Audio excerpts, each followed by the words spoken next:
من نقرة لضحضيرة.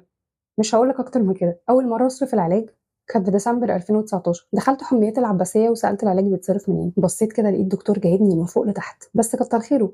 وصف لي أمشي منين. لما دخلت المكان اللي قال لي عليه لقيت قسم الناس المصابة اللي متعالجتش والفيروس عندهم بقى ايدز وبقى لازم يتحجزوا في المستشفى. وقتها ما كنتش أعرف أي حاجة خالص عن الموضوع، فدخلت عادي. لقيت جوه سراير عليها ناس أغلبهم كانوا بيموتوا، اللي بيصوت واللي بيعيط من الوجع، وشوية منهم يا إما رجليهم يا إما إيديهم كانت مقطوعة. طبعا أنا شفتهم وانهارت وحسيت إنه خلاص هو ده مستقبلي.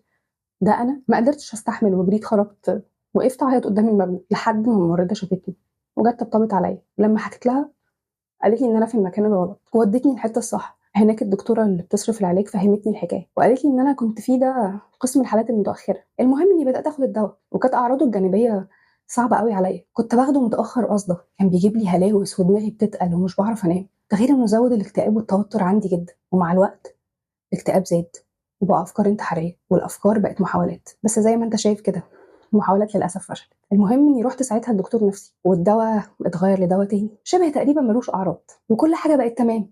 وقلت خلاص الوضع اتحسن لحد ما 2020 جت والكورونا جت وكل حاجة وقفت. حتى صرف العلاج وقف أسبوع والتاني والتالت.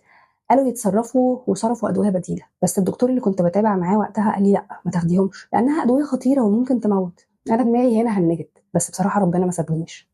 كان دايما بيبعت لي ناس تساعدني. واحدة من معارفي كانت بتشتغل مع اليو ان ايدز، فحكيت لها الوضع. ادتني رقم صيدلي وقالت لي على فكرة ممكن يجيب لك الدواء سوق سودا ويساعدك. وفعلا كلمته، بس لقيت اني محتاجة ادفع 8000 جنيه كل شهر. طبعا المبلغ ده ما كانش معايا. اخدت سلفة من الشغل وبدأت اسددها على اقساط عشان امشي الدنيا. وفضلت على الحال ده لحد ما الدنيا هديت شوية وفتحت تاني والعلاج رجع يتصرف تاني في الحميات. بص انا جالي وقت كنت حاسة ان الدنيا ضلمت تماما في وشي، كل حاجة كانت سودة. بس دلوقتي نفسي ارجع لنفسي زمان واقول لها ما ضاقت إلا لما فرجت، وإن ربنا كبير وإنه ليه حكمة في كل حاجة بتحصل لنا حتى وما كنتش قادرة أفهمها لحد دلوقتي.